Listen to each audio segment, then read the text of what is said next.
पंजाब में stubble burning काफ़ी ज़्यादा है और लगातार जो हैं वो केसेस रिपोर्ट हो रहे हैं जिसके कारण एक पोल्यूशन की जो एक बहुत ज़्यादा समस्या है वो पैदा हुई है पंजाब में भी, दिल्ली में भी। लेकिन ग्राउंड रियलिटी क्या है, पिछले साल के मुकाबले इस बार क्या हालात हैं, हम बात करेंगे पंजाब पोल्यूशन कंट्रोल बोर्ड के चेयरमैन मिस्टर आदर्श पाल विक से। सर, पराली आपको पता है हर साल जलाई जाती है, इस साल भी बहुत ज़्यादा जलाई जा रही है, लेकिन हम जानना चाहते हैं आंकड़े क्या है, इस साल क्या आंकड़े हैं और पिछले साल क्या थे, क्या कंपैरेटिवली है? ये जो हम पराली को रिकॉर्ड करने का एक विधि रहता है जिसमें हम जो सैटेलाइट से जो डाटा आता है वो इवेंट्स के हिसाब से हम काउंट करते हैं। तो कुछ पिछले दिनों में तो लगभग 59% रिडक्शन तक ये गए थे, पर ये कुछ पिछले 5-6 दिनों में number of incidences per day के हिसाब से कुछ बड़े हैं। तो यदि आज की फिगर के ऊपर बात करें तो आज मेरे पास 6 तारीख को आज का डाटा हमारे पास आ चुका है। 19,463 केस आज के दिन टोटल पंजाब में आए हैं, जो इसी दिन पिछले साल लगभग 29,999 ऐसा लगभग 30,000 के केस थे। तो इस हिसाब से अभी तक -35%। तो परसेंट रिडक्शन पहले काफी थी, अब थोड़ी परसेंट रिडक्शन, जैसे कल के डाटा ले तो कल 40% माइनस थी, आज 5 जंप कर गया तो -35% है। तो इस नाते से पिछले कुछ दिनों में ये जो इंसिडेंट्स बड़े हैं, तो ये 30 नवंबर तक हम इसका टोटल डाटा ऐसा लेते रहेंगे।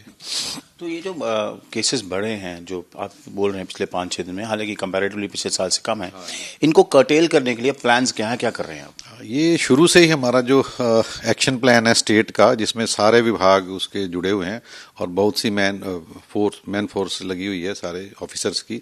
तो उसमें हमने जो commission on air quality management है उसको सबमिट किया हुआ है और हमारा मतलब जो एक टारगेट था, अभी हम 50% रिडक्शन पे जाएंगे। तो जैसे मैंने बताया पहले 59 था, तो अभी देखते हैं, आने वाले दिन जरूर क्रिटिकल हैं। तो सारे ऑफिसर्स और डिप्टी कमिश्नर की जो गाइडेंस के अंडर और एसडीएम्स की गाइडेंस के अंडर फील्ड में जाते हैं। तो सबसे पहले जैसे ही रिपोर्ट होते हैं इसमें लॉन्गिट्यूड लैटिट्यूड साथ आता है, जो नोडल ऑफिसर्स के साथ टीम्स रहती हैं वो वहीं जाके तो पहले तो उसको फायर को खत्म करने के लिए फायर ब्रिगेड्स हैं या मैनुअली फिजिकली जाके उसको बंद करने को फार्मर से रिक्वेस्ट करते हैं। तो इस नाते से उसका इंटेंसिटी कम हो और उसको रोका जाए, ये उसी में रहता है।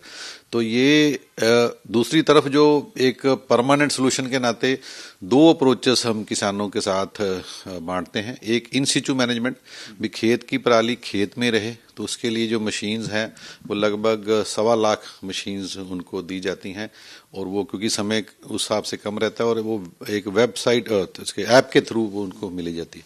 तो दूसरा एक्स-सिचू मैनेजमेंट का एक प्रक्रिया रहती है। एक्स-सिचू मैनेजमेंट में आपने देखा होगा आजकल बेल्स बन रही हैं, बेलर्स चल रहे हैं और ये कई प्रकार से जो इंडस्ट्रीज बॉयलर में है, कंप्रेस्ड बायोगैस में, इस तरह का लगभग यदि हम टोटल में बात करें तो 19.5 मिलियन टन पराली पंजाब से जनरेट होती है। तो जो हमारा टारगेट है वो 11.5 हम इन सिचू से करेंगे और 4.5 हम जो है इस एक्स सिचू से करेंगे।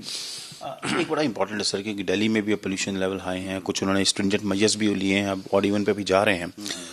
तो पंजाब में ये जो स्टबल बर्निंग हो रही है वो कितना कंट्रीब्यूट करती है दिल्ली के पोल्यूशन को? नहीं, ऐसा तो कुछ कहना ठीक नहीं रहेगा और ना ही उसमें कोई ताकत है इस बात में। ये एक भ्रम सा, एक हम नरेटिव सा बना हुआ है काफी सालों से। तो ये जो एयर पोल्यूशन अपने आप में एक मल्टी फैक्टोरियल इशू है। ऐसे तो एक विषय से एयर खराब होगी तो बच्चा भी समझ सकता है।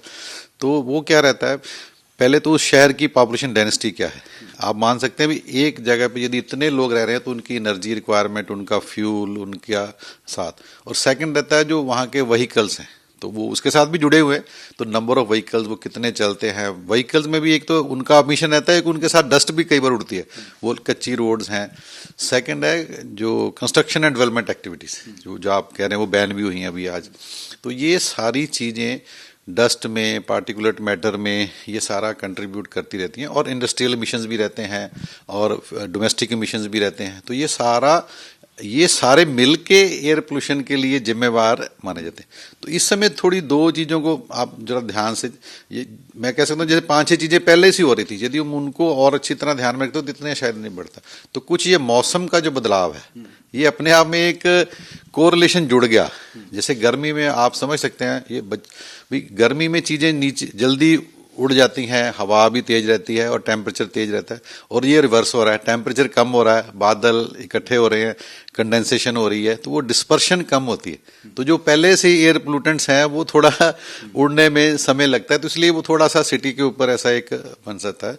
तो प्लस एक बर्निंग वाली जो एक हैबिट बन गई है, तो उसमें मैं यही नहीं कहूँगा स्टबल बर्निंग, उसमें कई बार आप देखोगे जो कूड़े भी बर्न कर रहे हैं, कुछ शॉपकीपर्स अपना वो प्लास्टिक भी बर्न कर रहे हैं, कई बार वो गार्डन का ट्रैश भी हम बर्न कर लेते हैं। तो मुझे लगता है ये बर्निंग हैबिट एज सच भी हमें, क्योंकि कूड़े का निस्तारण नहीं हो रहा है, तो वो इवन जो कूड़े के ढेर है उसमें भी कई बार ऑटोमेटिक बर्निंग हो जाती है। तो ये सारी चीज़ें एयर पोल्यूशन के लिए कंट्रीब्यूट करती है। और मेरा ये प्रार्थना है भी हम सब चीज़ों को इस तरह से लें भी ये पोल्यूशन ना करें और इतना कम करके, ताकि ये जो पीरियड एक क्रिटिकल बन जाता है तो उसमें हम उसका बचाव कर सकें। दिवाली के लिए का क्या प्लान है? फायर क्रैकर्स भी होते हैं, उसके लिए कोई प्लान बना है? बहुत प्लान हमेशा रहता है। सबसे उसमें इम्पोर्टेंट है, जैसे एक त्योहार है तो उसमें एक सदियों से चला आ रहा हमारा पटाखे चलाने का, तो उसके कारण भी वो पोल्यूशन एडअप होगी। ये भी एडिंग है, ये कम्युलेटिव फैक्ट्स हैं, ये एक और फैक्टर है। तो ये टेम्परेरी भी है, ये लगातार तो रहता। ठीक है, ये कोई त्योहारों का सीजन है, जैसे गुरुपुरब रहेगा, दिवाली रहेगी, दशहरा चला गया, नया साल है, तो इस तरह के तो वो उसमें हमने जो सेंट्रल की गाइडलाइंस है भी ग्रीन क्रैकर्स। तो ग्रीन क्रैकर कहने का मतलब ये नहीं भी जो शक्ल से ग्रीन है या वैसे है, उसमें वो साल्ट ना हो। ये टेक्निकली उनको बताया गया, बेरियम के साल्ट है, स्ट्रोंशियम के साल्ट है, जो एयर पोल्यूशन में कंट्रीब्यूट करते हैं। तो वो पटाखे ही रहेंगे पर उसमें वो हार्मफुल साल्ट्स नहीं रहेंगे, उससे बिना वो बनेंगे और उतना ही उनका फायदा रहेगा। बट वो टेक्निकली ऑफिशियली वो सारे रूल्स बने हुए हैं, तो उसमें भी वो पटाखे अलाउड है, क्योंकि त्योहारों की खुशी है, एक कल्चरल सिस्टम है। प्लस वो सीमित दिनों में सीमित समय के लिए अलाउड है, तो ये है वो भी ग्रीन क्रैकर्स। तो ऐसा फाइनली सर, कोई एडवाइजरी हेल्थ डिपार्टमेंट के साथ आप टाइप कर रहे हैं कि आगे जाके अगर कोई एडवाइजरी की जरूरत पड़ी तो? नहीं जी, ये तो देखो एक हमारा तो पोल्यूशन का हमेशा हेल्थ के साथ जुड़ाव रहता ही है। तो अभी स्टेट ने 1-2 दिन पहले जो हमारे हेल्थ विभाग उन्होंने जारी की है, तो उसमें सारी बातें लिखी हुई हैं। तो ये एक हमारे भी समझ से आता है। तो जो इसमें जो वल्नरेबल पॉपुलेशन, जो सीनियर सिटीजन है, जिसको पहले से थोड़ी दिक्कत है, तो उनके लिए थोड़ा और डिफिकल्ट टाइम हो सकता है। तो बाकी मेरा ये कहने का, कोई ये शहर में एक AQI हमने पढ़ लिया, तो इसका मतलब ये भी नहीं रहता भी शहर की पूरी हवा, तो शहर में ग्रीन बेल्ट्स हैं, ग्रीन एरियाज हैं, तो उसमें मूव कर सकते हैं। और जो मास के लिए डायरेक्शन है, जो अपना एक हम नॉर्मल में कुछ जैसे कहते हैं भी कुछ ताकत वाली चीज़ या फ्रूट्स वगैरह सब्जियां खाने से, तो ये हेल्थ वाला इशू वैसे भी आप देखो गर्मियों में जब सर्दियों में जाता है तो खांसी जुकाम ये चीज़ें जुड़ती हैं। तो मुझे लगता है ये और थोड़ा, क्योंकि एयर पोल्यूशन के साथ जुड़ गया, तो उसकी प्रिकॉशंस हम सब समझते हैं और डॉक्टर्स हमारे साथ हैं, तो वो एडवाइजरी को जरूर फॉलो करें। कहीं इसमें अपने को कैसे बचाव करना, ये हमें ध्यान में रखना पड़ेगा। फाइनली सर, पंजाब में चाहे आपने बोला डाटा कम हुआ है, लाइक जो केसेस हैं अब बढ़ रहे हैं, लेकिन कम है पिछले साल के मुताबिक, कौन से एरियाज हैं जो सबसे ज़्यादा इफेक्टेड है पंजाब में? नहीं, ऐसा तो नहीं है। देखो हमारे पास 23 डिस्ट्रिक्ट्स हैं, तो सबके लिए टारगेट्स अलग अलग है। जैसे अभी मालवा माझा में लगभग हार्वेस्टिंग या सोइंग का काम खत्म हो गया, तो सॉरी इसमें दोआबा और इसमें तो मालवा में रहता है। तो ये ऐसा ये पर डे के हिसाब से कभी आप देखेंगे तो जैसे संगरूर में 500 थे कल, ठीक है, तो आज संगरूर में शायद कम है, ठीक है। तो ये ऐसा कई बार आज संगरूर में 108 हैं, 109 509 है। तो ऐसा कई बार मतलब वो थोड़ी फ्लक्चुएशन रहती है, तो ऐसा कुछ नहीं कहा जा सकता। पर कुछ डिस्ट्रिक्ट्स बिल्कुल सेफ हैं, जैसे पठानकोट है, होशियारपुर है, मतलब मिनिमम टाइप है ना, तो पठानकोट में बिल्कुल नहीं रहती, तो उनको भी ध्यान में रखना है। रूपनगर है, ये उसमें हमने टारगेट है कि वो 0 बर्न पे जाए, तो ये भी अपने आप में तो काम सब लगे हुए हैं। जैसे मैंने कहा पूरी फोर्स, लगभग 4000 हमारे नोडल ऑफिसर्स हैं और स्टेट की टीम्स आपने देखा है, और कई इनिशिएटिव्स हमने नए लिए। जैसे एक्सीचू में ये मैं दिखा सकता हूँ, एक नया प्रक्रिया कह सकते हैं, शायद ध्यान में नहीं होगा, तो पराली की गांठें तो आपने देखी होंगी, ये इससे पैलेट्स बन जाते हैं, ये छोटी छोटी गट्टियां बन जाएंगी। ये गट्टियां बनने का क्या काम है, वो बड़े बड़े बंडल भी संभालने मुश्किल है। तो ये छोटा सा प्लांट है, उसमें सेंट्रल पोल्यूशन कंट्रोल बोर्ड की तरफ से सब्सिडी है। वन टाइम आपको 28 लाख से लेकर 1.5 करोड़ रुपए मिल जाना है, और ये ऐसे 10 प्लांट पंजाब में लग चुके हैं और 12-15 प्लांट्स और लगेंगे। ये एज ए फ्यूल काम होगा, जब बाहर जलाते हैं तो वो पोल्यूशन है। तो यदि ये फ्यूल बन गया तो इसमें किसान को भी फायदा, ये बिजनेसमैन को भी फायदा, और जिसको फ्यूल मिलेगा कोयला भी बचेगा। तो इस तरह का काफी अच्छे प्रयास हमारे चल रहे हैं।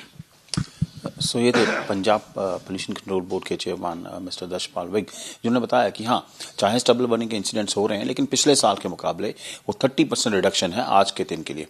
और लेकिन आगे कोई दिवाली है और भी त्यौहार हैं, तो वो इंश्योर करेंगे कि एफर्ट्स जारी रहें ताकि ये पोल्यूशन लेवल और भी हाई ना हो। कैमरा पर्सन मेहरबान के साथ असीम बसी, ABP न्यूज़, चंडीगढ़।